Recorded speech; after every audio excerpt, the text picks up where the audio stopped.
This first transfer we are doing is the Florida wheelchair transfer using a stool. And before we begin this transfer, we want to make sure that our footrests are off the wheelchair so they aren't getting in the way. And once those are off, we will make sure that the wheels of the wheelchair are locked to make sure that that wheelchair stays in place while the transfer is happening. And this transfer is done independently by the patient, but we do have our therapist on standby to make sure the transfer goes safely. So to begin this transfer, our patient will have his hands rested on the stool behind him, and he will use his arms to push up to sit on that stool. Once he is there, he will put his hands on those armrests right there, get stable right there, and push up onto the wheelchair. So this transfer is going to be floor to the wheelchair from kneeling.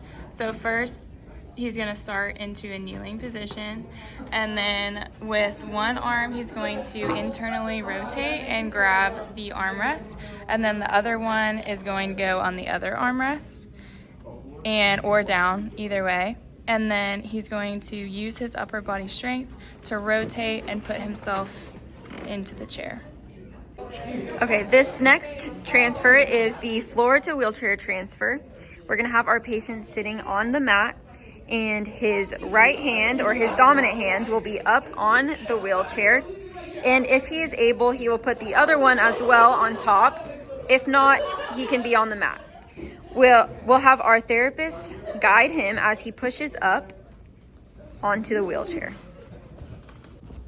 This is a special technique for floor to wheelchair dependent. So we'll start by lifting the patient's lower extremities and her hips off the ground while we slide the wheelchair directly under her buttocks.